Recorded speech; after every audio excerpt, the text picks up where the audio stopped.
ನಮಸ್ತೆ. ಕಥೆಗಳಿಂದ ಪರಿವರ್ತನೆಗೆ ಸ್ವಾಗತ. ಓದ್ತಾ ಇರೋ ಬುಕ್ಕು ಕ್ಷಣ ಹೊತ್ತು ಆಣೆ ಮುತ್ತು ಬರೆದಿರೋದು ಎಸ್ ಷಡಕ್ಷರಿ ಭಾಗ 4. ಇವತ್ತೊಂದು ಹೊಸ ಚಾಪ್ಟರ್ ನೋಡೋಣ. ಚಾಪ್ಟರ್ ಹೆಸರು ಕಾವೇರಿ ನೀರು ಬೇಕೋ ಅಥವಾ ಕಮಂಡಲ ನೀರು ಸಾಕೋ ಅನ್ನೋ ಚಾಪ್ಟರ್ ತುಂಬಾ ಚೆನ್ನಾಗಿದೆ, ನೋಡೋಣ. ಈ ಕುತೂಹಲಕಾರಿ ಘಟನೆ ಗುರುವಿನ ಪಾತ್ರ ಮತ್ತು ಶಿಷ್ಯರ ಜವಾಬ್ದಾರಿಗಳ ಬಗ್ಗೆ ಸಂಬಂಧಪಟ್ಟಿದ್ದು. ಅಂದ್ರೆ ಗುರು ಮತ್ತೆ ಶಿಷ್ಯರಿಗೆ ಸಂಬಂಧಪಟ್ಟಿದ್ದು. ಅದೊಂದು ಗುರುಕುಲ. ಗುರುಗಳಿಗೆ ವಯಸ್ಸಾಗಿತ್ತು. ವಯೋಮಾನಕ್ಕೆ ಅನುಗುಣವಾದ ಅನಾರೋಗ್ಯವಿತ್ತು. ಇನ್ನೇನು ಹೆಚ್ಚು ದಿನ ಬದುಕೋದಿಲ್ಲ ಅಂತ ಆ ಪರಿಸ್ಥಿತಿನೇ ಇತ್ತು.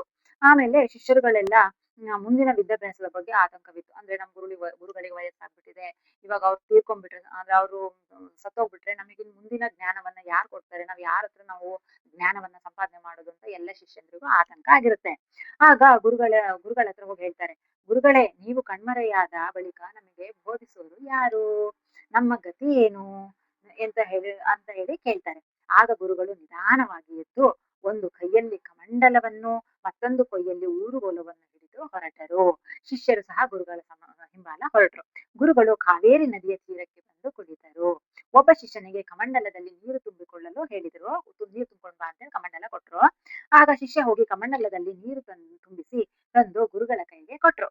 ಗುರುಗಳು ಶಿಷ್ಯರನ್ನು ಸಾಲಾಗಿ ಬರಲು ಹೇಳಿದ್ರು. ಅಂದ್ರೆ ಒಬ್ಬರೊಬ್ಬರಾಗೆ ಬನ್ನಿ ಅಂತ ಹೇಳಿ ಒಬ್ಬೊಬ್ಬರ ಕೈಗೂ ಕಮಂಡಲದ ಒಂದಷ್ಟು ನೀರನ್ನ ಸುರಿತ ಕಮಂಡಲದಲ್ಲಿ ನೀರಿತ್ತಲ್ವಾ, ಸಾಲಾಗಿ ಲೈನು ಬರ್ತಾ ಇದ್ರು ಎಲ್ಲ ಶಿಷ್ಯರು. ಅವ್ರ ಕೈಗೆ ಈ ತರ ನೀರನ್ನ ಸುರಿತಾ ಇದ್ರು ಗುರುಗಳು.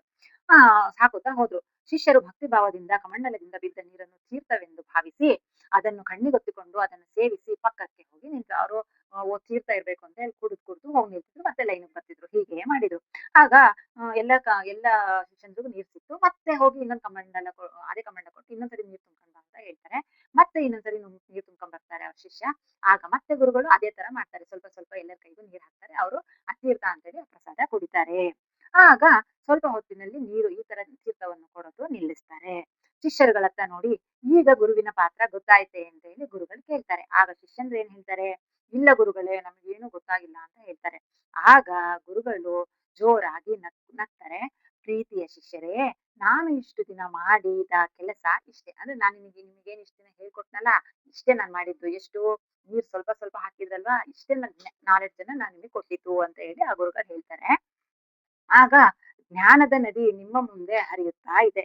ನಾನು ನನ್ನ ಪುಟ್ಟ ಕಮಂಡಲದಲ್ಲಿ ಆ ನದಿಯ ನೀರನ್ನು ತುಂಬಿಸಿಕೊಂಡು ನಿಮಗೆ ಕೊಡುತ್ತಾ ಇದ್ದೆ. ನೀವು ಅದನ್ನು ಸ್ವೀಕರಿಸ್ತಾ ಇದ್ರಿ. ಈಗ ನಾನು ಹೊರಟು ಹೋಗುತ್ತಿದ್ದೇನೆ. ಮುಂದೆ ನಮ್ಮ ಗತಿ ಏನು, ನಮಗೆ ಬೋಧಿಸುವವರು ಯಾರು ಎಂದು ನೀವು ಕೇಳುತ್ತಿದ್ದೀರಿ ಅಲ್ವಾ? ನಿಮ್ಮ ಮುಂದೆ ಜ್ಞಾನದ ನದಿಯೇ ಇದೆ ಅಲ್ವಾ? ಜ್ಞಾನದ ನದಿಯೇ ಹರಿಯುತ್ತಿದೆ.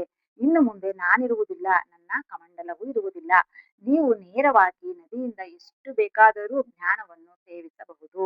ನಾನು ಹೊರಟು ಹೋಗುತ್ತಿರುವುದರಿಂದ ನಿಮಗೆ ಒಳ್ಳೆಯದೇ ಹೊರತು ಲಾಸ್ ಅಲ್ಲ ಅಂತ ಹೇಳಿ ಗುರುಗಳು ಹೇಳ್ತಾರೆ. ಅಂದ್ರೆ ನಾಲೆಡ್ಜ್ ಅನ್ನೋದು, ಆ ಜ್ಞಾನ ಅನ್ನೋದು ಕಾವೇರಿ ನದಿ ತರ ದೊಡ್ಡದು ಅಲ್ವಾ?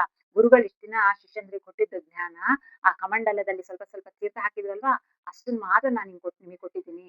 ಅಂದ್ರೆ ಕಮಂಡಲದಲ್ಲಿ ನೀರು ಏನ್ ಹಾಕಿದ್ದೀನಲ್ಲ ಅಷ್ಟೇ ನಾನು ನಿಮಗೆ ಕೊಟ್ಟಿದ್ದೀನಿ. ಕಾವೇರಿಯಷ್ಟು ದೊಡ್ಡದ ಜ್ಞಾನನೇ ಇದೆ. ಅದನ್ನ ನೀವು ಯಾವುದೇ ಮಿತಿ ಇಲ್ಲದೆ ಆ ಜ್ಞಾನವನ್ನ ನೀವು ಸಂಪಾದನೆ ಮಾಡ್ಬೋದು ಅಂತ ಹೇಳಿ ಗುರುಗಳು ಹೇಳ್ತಾರೆ. ಈ ಘಟನೆ ಮನುಕುಲದ ಕಾಲದ ಗುರು ಶಿಷ್ಯರಿಗೆ ಮಾತ್ರ ಪ್ರಸ್ತುತವಲ್ಲ. ನಾವು ಯಾವುದೇ ವಿದ್ಯೆ ಕಲಿಯುತ್ತಿರಲಿ, ಯಾವುದೇ ರಂಗದಲ್ಲಿರಲಿ, ಗುರುಗಳು ಅಥವಾ ಅಧ್ಯಾಪಕರು ನಮಗೆ ಕೇವಲ ನದಿಯ ನೀರು ಪರಿಚಯ ಮಾಡ್ಕೊಡ್ತಾರಷ್ಟೇ. ಅಂದ್ರೆ ನಾವ್ ಏನೇ ಕಲಿಯಕ್ ಹೋಗ್ಲಿ, ಡಾನ್ಸ್ ಕಲಿಯಕ್ ಹೋಗ್ಲಿ, ಪಾಠ ಕಲಿಯಕ್ ಹೋಗ್ಲಿ, ಯಾವ್ದನ್ನೇ ಕಲಿಯಕ್ ಹೋಗ್ಲಿ, ಕಲಿಯಕ್ ಹೋದಾಗ ಗುರುಗಳು ನಮಗೆ ಅಂದ್ರೆ ಆ ಜ್ಞಾನದ ಬಗ್ಗೆ ಪರಿಚಯ ಮಾಡ್ಕೊಡ್ತಾರಷ್ಟೇ. ಅದನ್ನ ಫುಲ್ ಎಫರ್ಟ್ ಹಾಕಿ ಅದನ್ನ ಫುಲ್ ಪ್ರಾಕ್ಟೀಸ್ ಮಾಡಿ ಅದನ್ನ ಫುಲ್ ನಾವು ಕಲಿಬೇಕಾಗಿರುತ್ತೆ. ಆ ಜ್ಞಾನ ನಿಮಗೆ ಹೆಚ್ಚು ಸಂಪಾದನೆ ಮಾಡೋದು ನಮ್ಮ ಕೈಯಲ್ಲೇ ಇರುತ್ತೆ ಅಂತ ಹೇಳ್ತಾ ಇದ್ದಾರೆ. ಅವರ ಬೋಧನೆ ಮತ್ತು ಅವರ ನೋಟ್ಸ್ಗಳು ಕಮಂಡಲದ ನೀರಿದ್ದಂತೆ. ನಮಗೆ ಆಧುನಿಕ ಯುಗದಲ್ಲಿ ಅನೇಕ ನಿಯತಕಾಲಿಕ ಪತ್ರಿಕೆಗಳು, ಅವಲೋಕನ ಗ್ರಂಥಗಳು ದೊರೆಯುತ್ತವೆ. ಅಂತರ್ಜಾಲದ ಜ್ಞಾನ ಸಾಗರವೇ ನಮ್ಮ ಮುಂದಿದೆ. ಅಧ್ಯಾಪಕರ ಬೋಧನೆಯನ್ನು ಅಥವಾ ನೋಟ್ಸ್ಗಳನ್ನು ನಂಬಿ ಕುಳಿತುಕೊಳ್ಳುವುದು ಪರೀಕ್ಷೆಯಲ್ಲಿ ಪಾಸಾಗುವ ಸುಲಭ ವಿಧಾನ. ಆದರೆ ಜ್ಞಾನವನ್ನು ಹೆಚ್ಚಿಸಿಕೊಳ್ಳುವ ಮಾರ್ಗವಾಗುವುದಿಲ್ಲ.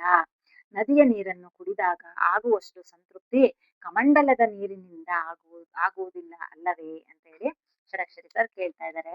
ಅಂದ್ರೆ ನಾವು ಎಲ್ಲಿ ಯಾವುದೇ ಜ್ಞಾನವನ್ನ, ಯಾವುದೇ ಒಂದು ನಾಲೆಡ್ಜ್ ಅನ್ನು ಕಲಿಯಕ್ ಹೋದಾಗ ಆ ಗುರುಗಳು ನಮಗೆ ಅದನ್ನ ಪರಿಚಯ ಮಾಡ್ಕೊಡ್ತಾರೆ. ಅಂದ್ರೆ ಕಮಂಡಲದ ನೀರು ತರ ಇಷ್ಟಿಷ್ಟು ಅಂತ ಕೊಡ್ತಾರೆ. ಅಂದ್ರೆ ಈ ರೀತಿ ಕಲೀರಿ, ಈ ರೀತಿ ಪ್ರಾಕ್ಟೀಸ್ ಮಾಡಿ ಅಂತ ನಮಗೆ ಅದ್ರ ಬಗ್ಗೆ ಹೇಳ್ಕೊಡ್ತಾರೆ. ಆದ್ರೆ ನಾವು ಅದನ್ನ ಹೆಚ್ಚಾಗಿ ಕಾವೇರಿ ನದಿಯ ನೀರ್ ತರ ಅದನ್ನ ನಾವು ಹೆಚ್ಚು ಜ್ಞಾನವನ್ನು ಸಂಪಾದನೆ ಮಾಡ್ಕೋಬೇಕು ಅಂದ್ರೆ ಅದನ್ನ ನಮ್ಮ ಎಫರ್ಟ್ ಇರ್ಬೇಕು, ನಮ್ಮ ಪ್ರಯತ್ನದಿಂದ ನಾವು ಹೆಚ್ಚು ಜ್ಞಾನವನ್ನು ಸಂಪಾದನೆ ಮಾಡ್ಕೊಳ್ಳೋಕೆ ಸಾಧ್ಯ ಅಂತ ಹೇಳಿ ಈ ಚಾಪ್ಟರ್ ಅಲ್ಲಿ ಹೇಳಿದ್ದಾರೆ. ಸೊ ಈ ಚಾಪ್ಟರ್ ತುಂಬಾ ಚೆನ್ನಾಗಿದೆ ಅಲ್ವಾ? ನಿಮಗೇನ್ ಅನ್ನಿಸ್ತು? ಕಮೆಂಟ್ ಮಾಡಿ.